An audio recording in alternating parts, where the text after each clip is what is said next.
They didn't miss you. Let that settle for a second. That person who came back after weeks of silence, after ignoring you, after making you feel invisible, they didn't miss you. They missed the power they had over you. They missed the version of you that chased. That explained yourself. That showed up every time they disappeared. They got comfortable with a you that could be pulled, pushed, manipulated, and then you stopped, and suddenly, they reappear. That's not love. That's not regret. That's a predator realizing their prey stopped running. And most people never understand this. They go back thinking something changed, but nothing changed, except you became unavailable. And unavailability is the only thing that triggers the psychology we're about to expose. Stay with me, because what you're about to hear will permanently change how you read people. Here's what nobody tells you about the people who return. When someone has control over you, when they know you'll answer, you'll explain, you'll wait, they don't value that access. They abuse it. Because the brain doesn't attach value to things it can always have. This is called the scarcity principle, and it runs on autopilot in every human mind. Think about this. The moment you become predictable, your texts answered immediately, your emotions visible, your reactions guaranteed, you become furniture, present, unremarkable, taken for granted. You were never being loved in those moments. You were being managed. And the painful truth? Most people never realized they were being managed, because the person managing them never made it obvious. It looked like affection. It felt like connection. But it was control being exercised so smoothly, it wore the mask of care. That's the hidden problem. You weren't in a relationship. You were in a system. And you were the most cooperative part of it. Let's go deeper into why this actually happens. Psychologists call it intermittent reinforcement. It's the same mechanism that makes gambling addictive. Reward someone unpredictably, sometimes attention, sometimes silence, and the brain doesn't give up. It escalates. It chases harder. The people who treated you like an option understood this, maybe not consciously, but instinctively.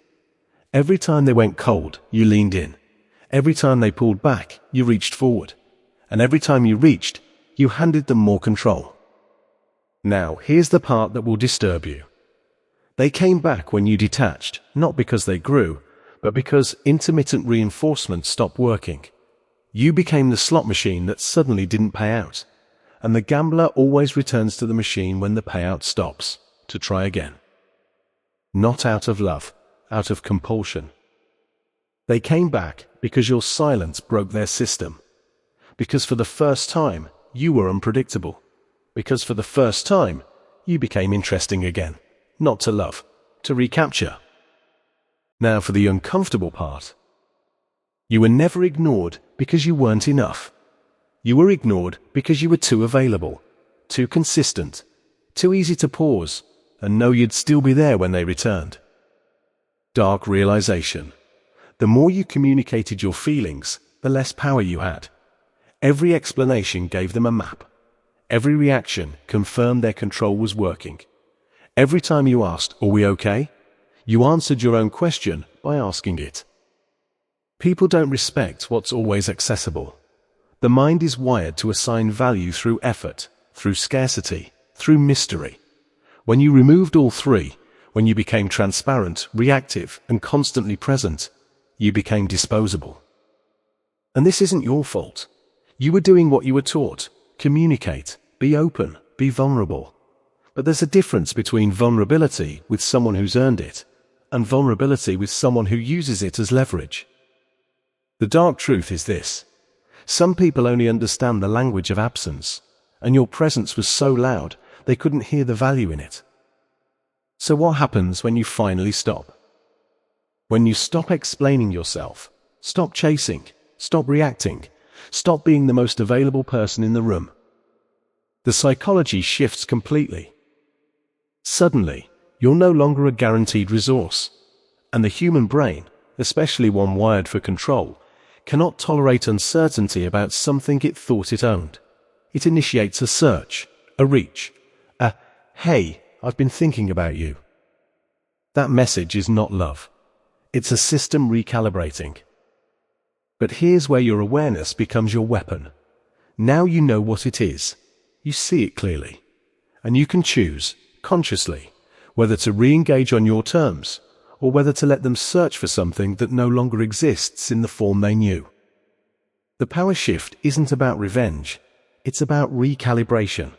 It's you choosing, for the first time, to be the unpredictable variable, not the constant, not the anchor they neglected, the unknown.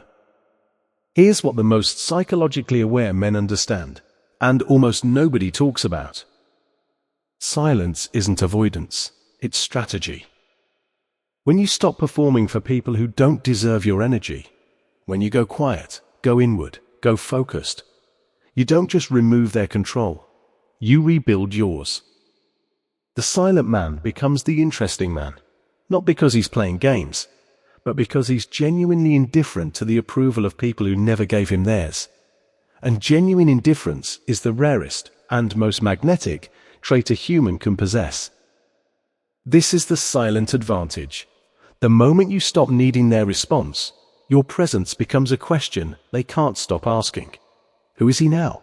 Why hasn't he reacted? What changed? Nothing changed, and everything changed. You did. You became someone who no longer needs to be understood by people who never tried to understand you. And that psychological shift from needy to sovereign is what they'll never be able to explain or control or predict again. They'll tell themselves they miss you. Maybe they'll even believe it. But what they're actually grieving is the version of you that needed them. The one that explained, that waited, that asked, "Why are you being distant?" at 2 a.m. because the silence felt unbearable. That person is gone. Not because you became cold, but because you became aware.